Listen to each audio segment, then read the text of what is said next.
Kalat na kalat at talaga namang pinag-uusapan ngayon sa social media ang masakit na naging kapalaran ng isang Filipina sa Slovenia sa kamay ng lalaking nangakong poprotekta at magmamahal sa kanya sa hirap at ginhawa, sa sakit at kalusugan hanggang kamatayan.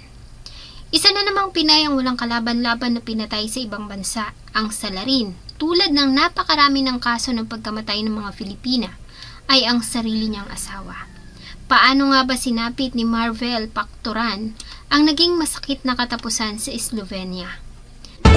Hindi lubos akalain ng mga magulang ng pinaslang na Pinay sa Slovenia na mamamatay siya sa kamay ng sariling asawa. Samahan niyo po akong muling talakayin ang isa pa sa kaso na humabol sa pagtatapos ng taong 2024. Bago ko po ipagpatuloy ang ating kwento, sa mga bago po sa channel ko at nais sa mga ganitong klase ng kwento ng krimen na nangyayari sa loob at labas ng ating bansa ay maaari pong pakipindot ang ating subscribe button at notification bell para ma-notify kayo pag may mga bago tayong upload na videos. Tulad ng ibang pamilya, abala ang pamilya Factura noong December 31 sa paghahanda para sa pagsalubong sa bagong taon.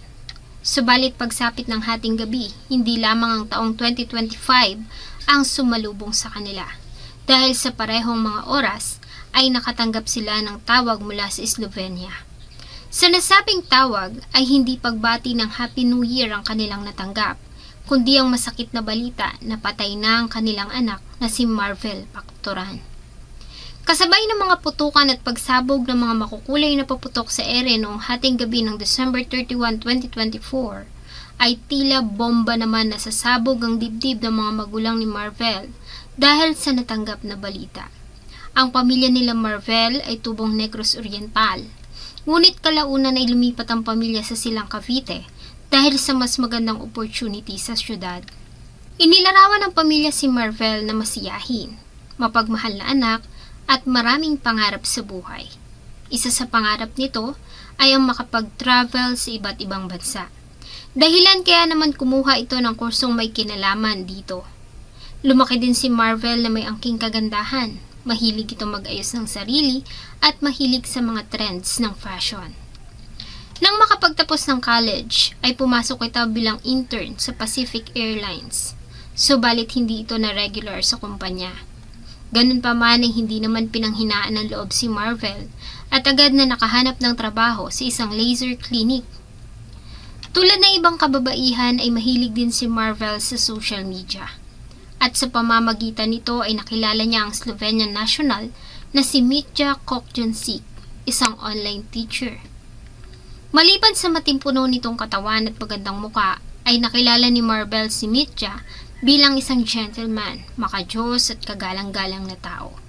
Nalaman niya kasi na malimit itong anyayahin bilang motivational speakers sa mga eskwelahan. Kaya naman akala ni Marvel ay nakilala niya na ang kanyang ideal man.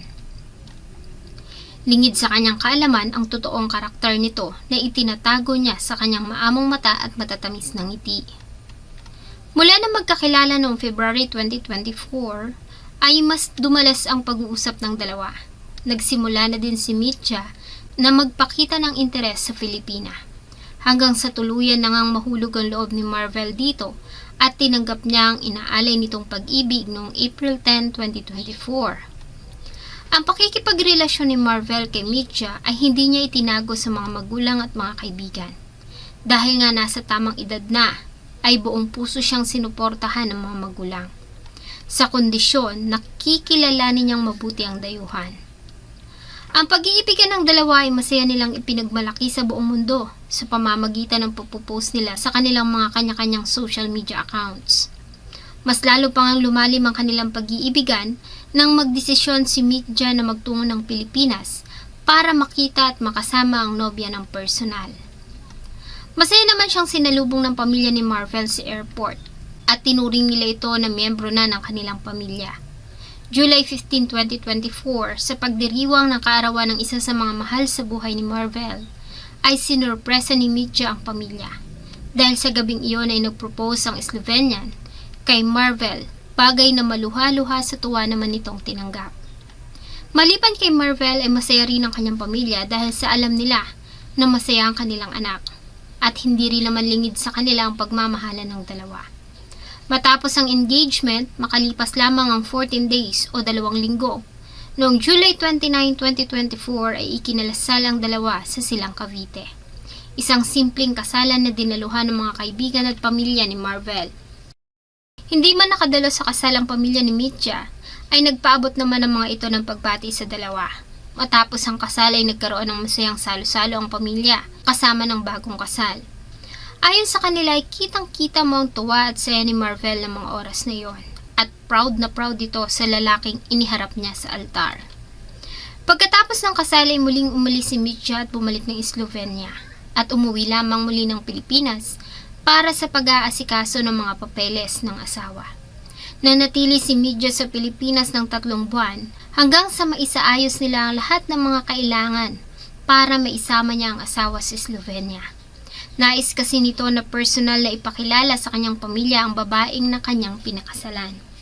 Matapos ang ilang buwang paghihintay noong December 17, 2024, ay inihatid ng pamilya Pactoran ang mag-asawa sa Ninoy Aquino International Airport. Unang umalis si Mitya sakay ng eroplano na direct magdadala dito sa Slovenia. Samantalang si Marvel naman ay sumakay ng eroplano patungong Tokyo, Japan. Kailangan niya kasing dumaan ng Japan para sa kanyang visa patungong Slovenia. Mula sa Japan ay lumipad si Marvel at dumating sa Slovenia noong December 22, 2024. Sinundo siya ng asawa sa airport na may daladalang isang magandang bouquet ng bulaklak. Sa videos na ibinahagi ni Marvel sa social media ng araw na iyon, ay makikita mo ang labis na tuwa ng Filipina. Lingid sa kanyang kaalaman, ang naghihintay sa kanyang panganib. Pagdating sa Slovenia, ay agad na pinakilala ni Mitya si Marvel sa kanyang pamilya at mga kaibigan. Tumira ang dalawa sa isang apartment sa Bled. Sa mga unang araw ni Marvel sa Slovenia, ay pinasyal niya ang asawa sa ilang magagandang lugar doon. Masaya din nilang ipinagdiwang ang nakaraang Pasko. Kasabay ng mga larawan na ibinahagi nila sa social media, ay lagi nilang sinasabi kung gaano nagpapasalamat ang dalawa sa Diyos dahil dinala sila sa tamang tao.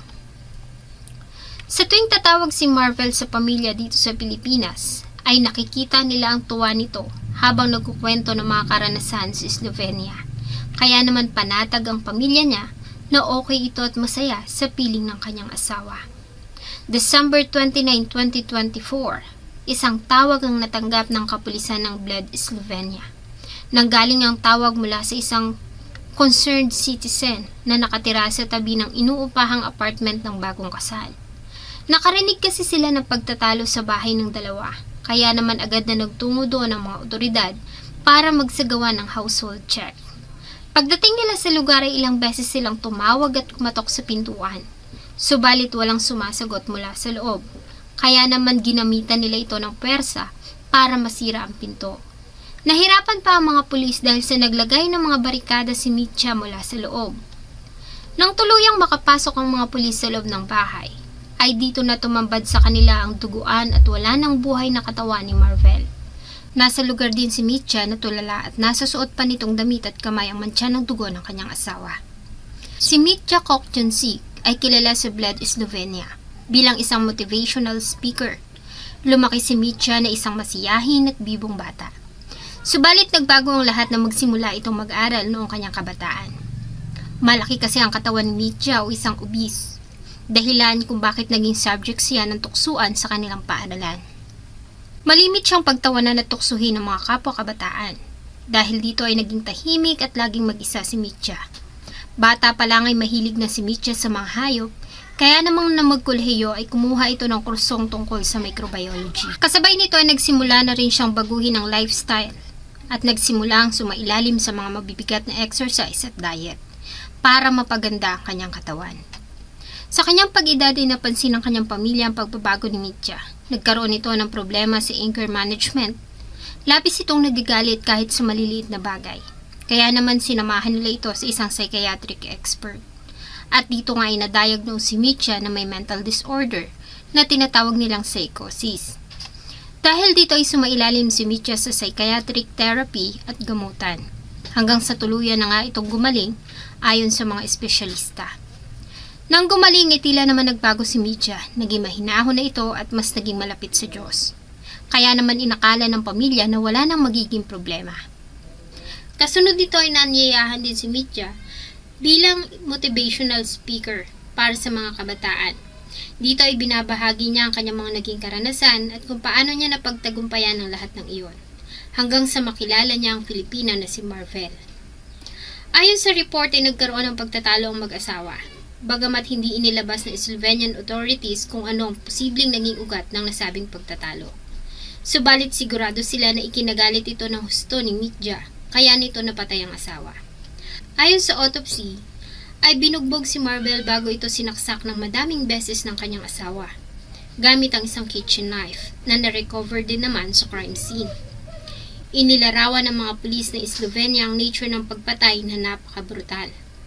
May mga kumalating balita sa Slovenia na noong December 28, 2024, isang araw bago ang krimen, ay nakitang pumunta si Midja sa isang psychiatric hospital para magpakonsulta. Subalit matapos na mabigyan ng ilang gamot ay pinauwi din ito dahil sa maayos naman umano at wala silang nakikitang problema. Dahil nga sa kalagayan ng pag-iisip ng suspect ay dinala ito sa psychiatric hospital. Ayon sa Slovenian authorities ay gagawa sila ng masusing investigasyon tungkol sa pangyayari. Kapag napatunayan na si Midja ay nasa tamang pag-iisip ng gawin niya ang krimen, ay maaari itong makulong. Subalit kung malaman na ito ay wala sa tamang pag-iisip at muling bumalik ang kanyang sakit base sa batas ng Slovenia, ay hindi ito maaaring hatulan. Sa halip ay dadalhin ito sa isang psychiatric hospital para sumailalim sa gamutan at therapy. Inaasahan ng maiuwi na ang katawan ni Marvel sa ating bansa ngayong linggo, base na rin sa pahayag na inilabas ng DFA. Nanawagan naman ng hustisya ang mga taong nagmamahal kay Marvel at naniniwala sila na darating ang araw at lalabas ang katotohanan. Mansya namin inaruga dyan sa bahay namin, tapos pagdating doon si Bindis lang yung nangyari. Hindi ko maano yung imagine. Sana po ay nagustuhan nyo ang isa na namang kwento na akin pong ibinahagi.